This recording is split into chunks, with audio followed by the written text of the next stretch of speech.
Jim, beer to you. Welcome back to Beer Community College, our weekly series on how they make beer, what they make beer out of, and all the things that can make you a better, more educated beer nerd for all those conversations around the brewery. So anyway, this week, malt. Class is in session.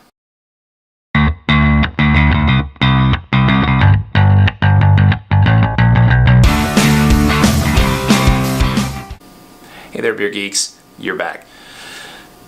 So Beer Community College continues our ongoing series of talks about different ingredients, different processes. How do we get the beer in your glass so you can be a better, more educated beer nerd? So today's topic du jour, malt. You've heard malt, you've heard of malted milkshakes, single malt whiskey, and malt is an ingredient in beer. And I'll tell you the secret, it's all the same thing. So malting is a process by which we take a grain and get it ready to be fermented. And that is the process that beer is made. We'll talk about that in a future episode. But so what grains do we use? You can malt a whole bunch of different things, but predominant grain used in beer making is barley. There is corn, there's wheat, you've heard about wheat beers. Process is largely the same, but barley is the grain we're looking for. So malting is the process by which a bunch of barley kernels, so harvested barley, is dried, wetted, so they're going to spray it with water, get it nice and wet, and that is going to convince it that it's time to sprout. Because remember, a kernel of barley is nothing more than a seed. It's just trying to make itself into a new plant. And inside that kernel of barley, there's a whole package of little nutrition that is getting that little plant on its way, and we're going to use that. The maltster is going to use that. So as the plant germinates, which is the process by which it goes from being a seed to a plant, so a lot of chemical reactions happen inside of that grain, inside of that kernel of barley.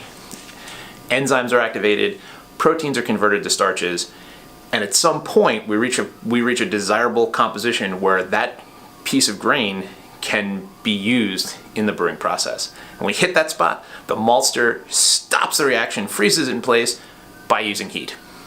So they're going to use heat and they're going to dry that grain out. Once that grain is dried, so it's going to be days of warm air blowing over it, or hot air blowing over it. It's guys raking over it to dry that grain out. Once it's reached a certain level of dryness, the maltster is going to finish the process in a kiln, which is basically a big oven by which they're going to finish drying the grain. Once that barley is reached a point where it is how the maltster wants it, they're going to put it up in bags and ship it off to your local brewery for the next step in its journey to beer. So we talked about kilning there. A quick note on that. The kiln is a tool that the maltster has to affect the final product. So the longer they dry, the longer they dry in that kiln, the darker the malt will be, the darker the roast on the malt. Not dissimilar to coffee roasters roasting coffee beans.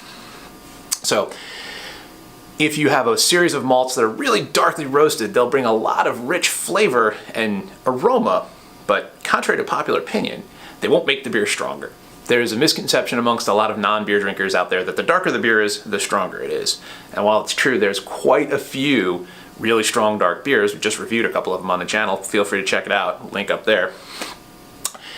That is not the point of making it darker, and it actually doesn't work that way. The longer you roast that malt, some of those sugars, or some of those starches that could be converted to sugars, change chemically and become not digestible by the yeast, which means it actually has less potential to make alcohol. So those are what we call specialty malts.